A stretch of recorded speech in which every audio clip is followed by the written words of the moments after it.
will not exhaust it. And that's what Kosoko himself was when he ruled Lagos. So let's just go straight to business. Again, we will be doing the coronation proper for him to be crowned King Kosoko of Lagos. That will happen very, very soon, I know. So let's just go straight to business, sir. King Kosoko of Lagos. He ruled between 1845 and 1851. Yes. Let's look at his ascendancy to the throne. How instructive was that when he became the king of Lagos? Thank you so much. Like you said, my name is Serimina Abiola Olojo Kosoko. I belong to the 6th generation of King Kosoko. The 6th generation, okay? Yes, and also I also want to let you understand the fact that, okay, yes, Kosoko was born and named Morunfolu. Okay, Morunfolu. Morunfolu, that is his real name. Okay, and because of the stillbirth and the infant mortality that he exhibited during when he was born. Okay. Yeah. So because his generic, the Oriki. Oriki, yes. Yes, really describe Kosoko from when he was born until when he died. Are you going to give us the pleasure of? Yes. I know we can't finish, but let's have the Oriki. So if you get to know the real Oriki, the complete version of the Oriki of Kosoko, that is the progenitor of Kosoko, you get to understand how he was born, okay, what happened, his sojourn to Badagry, his sojourn to Ekpe, and when he was pronounced dead. Okay, we don't say kings died. Yeah, when he was pronounced. Okay. I didn't say he died. People pronounced, yes. So now, Kosoko was born around 1754. Last time, his grandfather was a king. Because Ologungutere is known to be when Akishimoyin, Stillbirth, and all the rest. Today they remain Eshilokun. So like everybody that were born on God, there are no smaller God. Okay. So Kosoko was born, and then the young Morunfolu take it to a place they call Iputelefun. Okay. Drop him there, and there's this understand the principles of what you have requested using the Ifa oracle.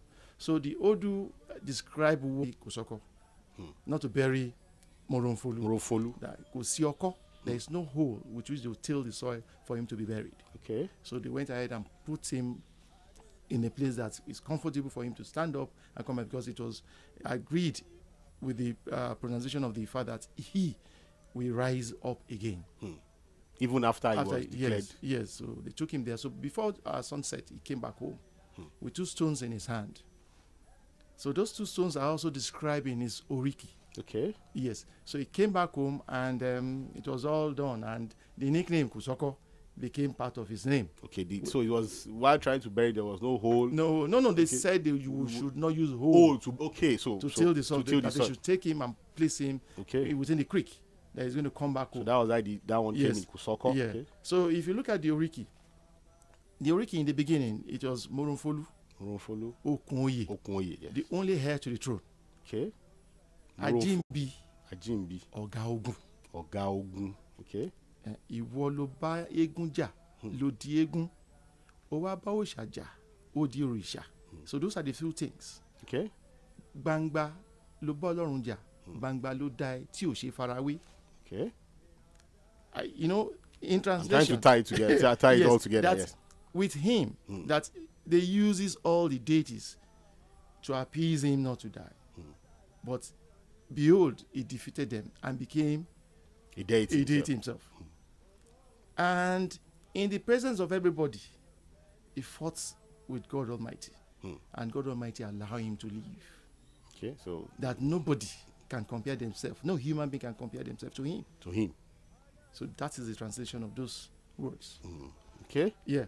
Now, he became the only heir to the throne, because it was the same Bini structure. First son. Yeah, the same Bini pattern. After Ologungutere is Eshilokun, who was the first son. After Eshilokun, Kosoko was supposed to be. But you see, during that era, by the time they get to 1800, before 1800, there were so many princes who Lagos has grown to become a commercial settlement. think they like it. It does it with it is Pantanj that look as the edge, yes. as the possible. So when Ologuntere died, okay, why the first son is Eshiloku. Born of slave trade. He wasn't the person that founded slave trade. Slave trade wanted to be involved within the today's Lagos community that is available. And as at that particular time, slaves are all available. You have the Enuowa, okay, up to the waters front and up to the extended part of the Ojoba.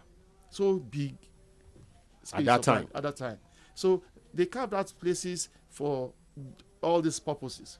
But you see, because the urbanization of Lagos Island has been able to erode those historical monuments, and those historical monuments still exist. Yes, they exist. But not patches, not as a whole. Yes, not until you go into Lagos Island on a Sunday. Okay, when there's no commercial activity, anything, yes. that is when you can get to see. So you see, Lagos Island is where the tourism of Lagos State is hidden. Okay, it's not open because of commercialization of that entire area. Yes. So that is how the slave trade all started. So Kosoko was not the founder of slave trade, was just a descendant that find himself within that business environment. Okay. Yeah. So when it became so tough that Eshilokun realized that his junior brother is the Oba of Lagos, his siblings and friends and all the rest decided to say, come for something. So they decided to use something against Adele Ajoshun at that particular time. Okay. That means Adele to abdicate the throne. That happened. Okay. So going by that, Eshilokun became the Oba. Okay. And Kosokotu was not even available when Eshilokun died. Okay. So all right. I may just appeal to you to just hold your thoughts. Okay. I'm sure a lot of our listeners are enjoying the story. His involvement with slave trade with us. We go on this short break.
Joining us, for those who joined us from the start of the show, we have Prince Abiola Olojo Kosoko, the Oloja elect, the Oloja of Lagos elect, and the Alashe of Ebute Iga. And we have been looking at King Kosoko of Lagos, a complete historical perspective. It will be difficult to squeeze the entire story into less than an hour, but we're going to try to see what we can do.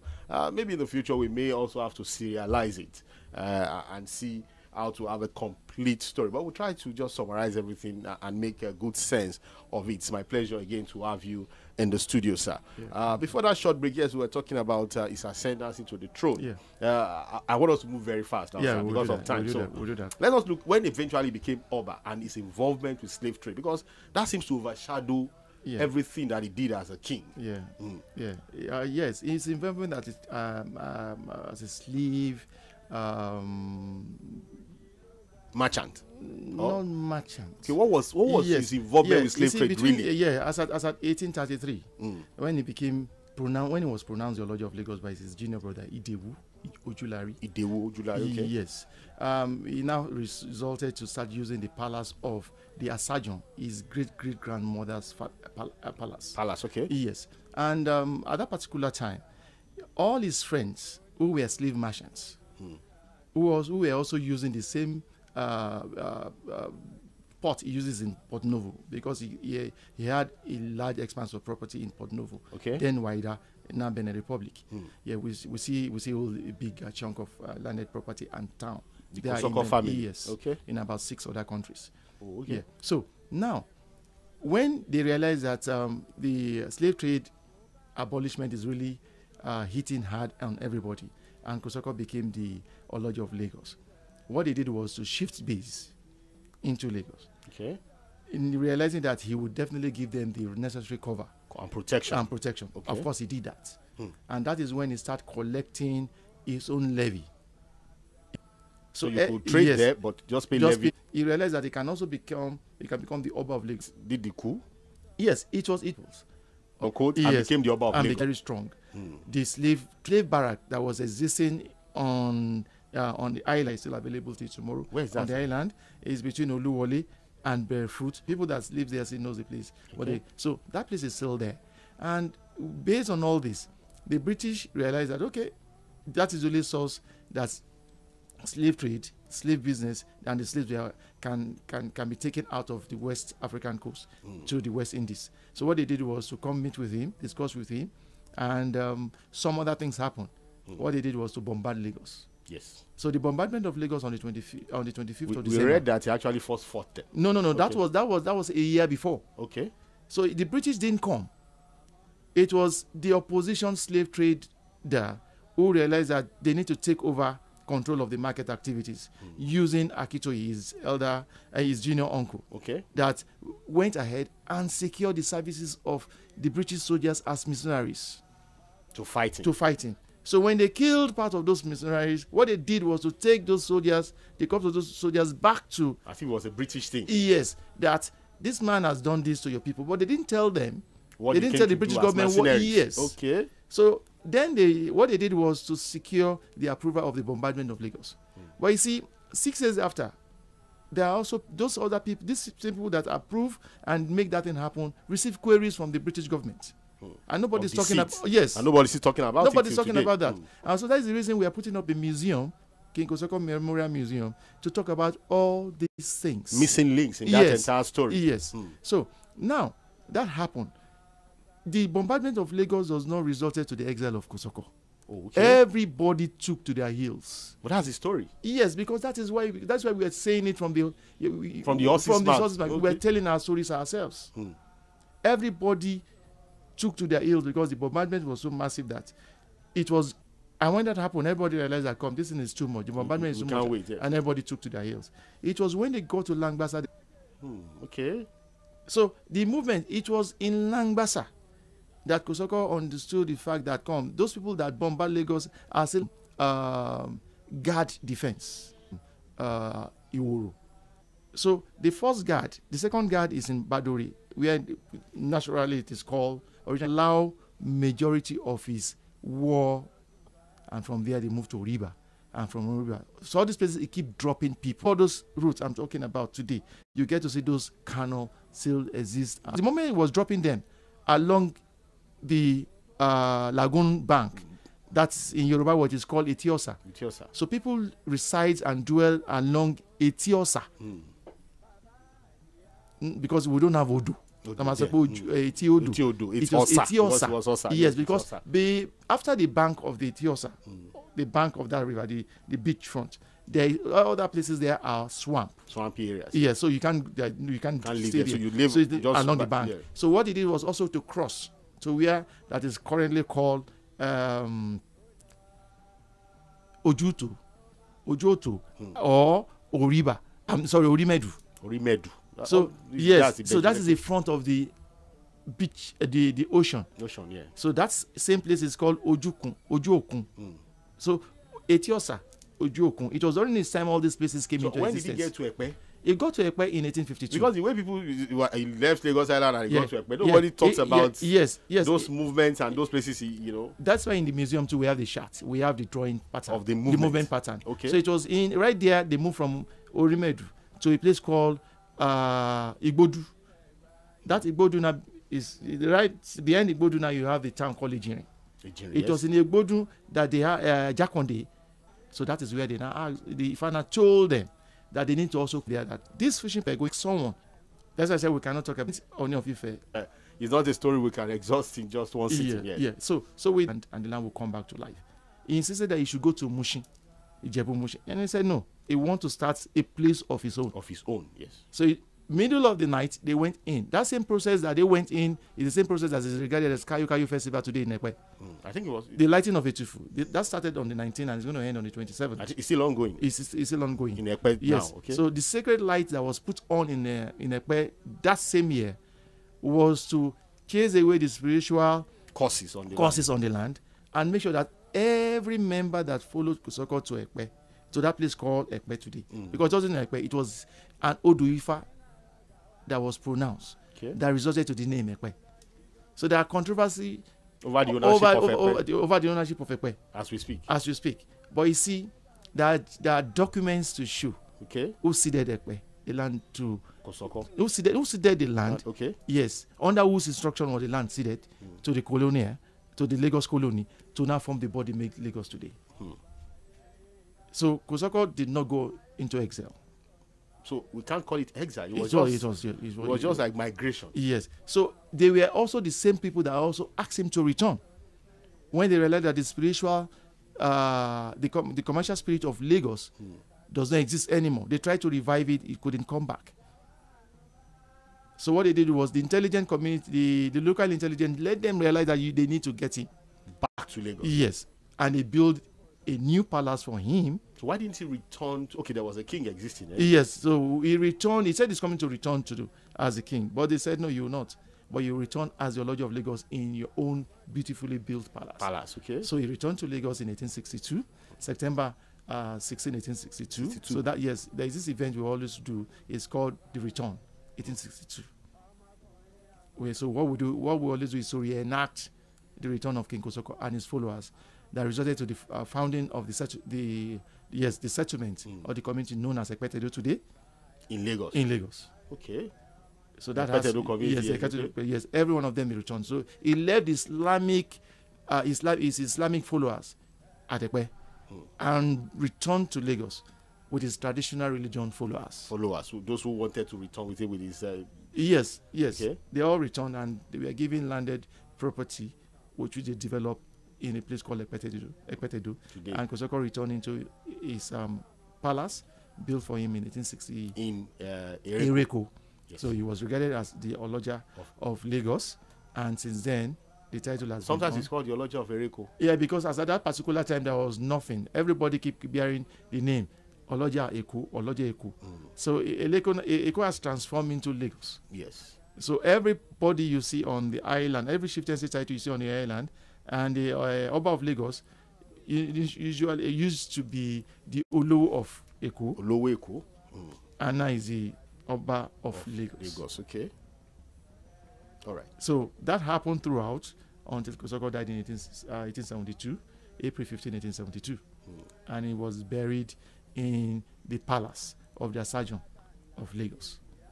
And in 1889, he was the body was exhumed and reburied in his own palace. The controversy surrounding that is also a topic that we cannot finish for a whole day. Why you had to be exhumed? Yes, and then reburied. Yes, okay. Because the Alfred Meloni, who happened to be I think the second governor general for, consulate general for Lagos at that colony, wanted to start the road network of Lagos. Okay. And that is the area they started trying to build the first link road across Ido to Lagos. So remnant of that same palace is where you have the Ago Tower. Okay, the Ago Tower in Idumota. Yes. So if you get to see the survey plan of the palace by the shoreline, which already today, Ofikana is also a boundary of the palace. And yes. Okay. But you see, Kosoko married Akitoye's junior sister's wife, who was an informant to him in the Igadugono Palace. And in return, Kosoko realized that same woman who had betrayed his own junior uncle will also betray him at any point in time.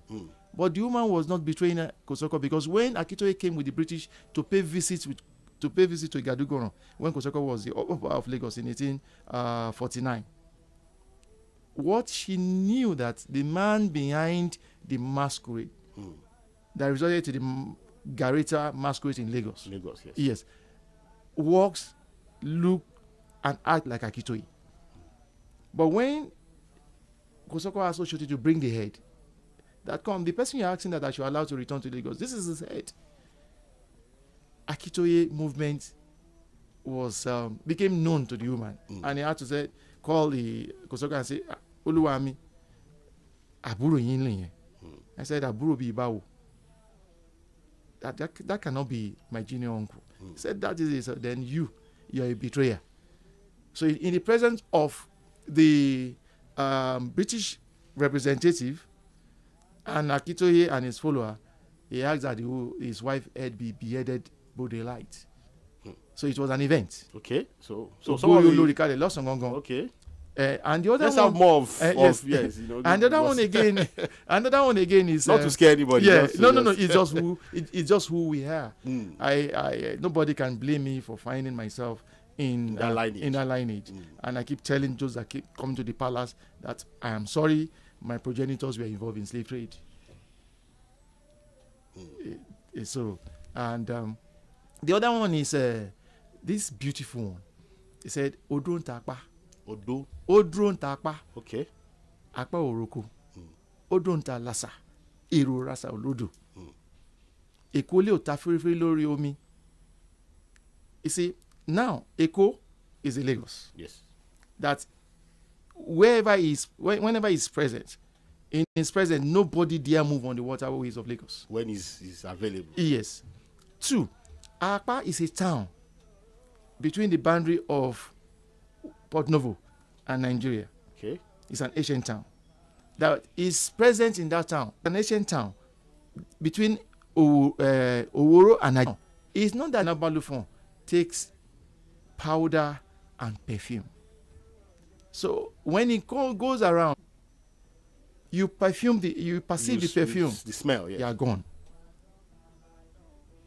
So it's not something that I also think about him. Because when you go to other countries, you get to see our cousins there.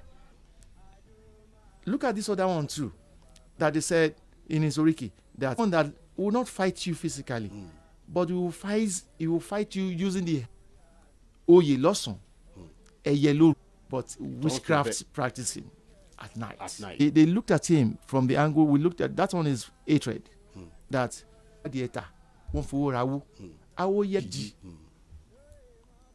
hatred set in. Is even to a point.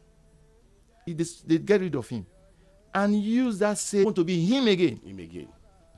In disguise. And he came back, but this time he became someone that is selfish because of what happened in the past. Yes. That before without any appreciation. Without an appreciation, then he will make one person prominent, and that same one person that is made prominent will become a trouble in the neck of everybody. The last one will be just for the people in the cousins. Okay. Yeah. See, this one they said, the Oriki said, Osoigbo Jebu delay that happened between 1854 and 1859. Osogbe Jebu delay. Osoigbo Jebu digboro. Owapa Jebu tekpe tasha enu. Okay, I think the Jebu people will be interested.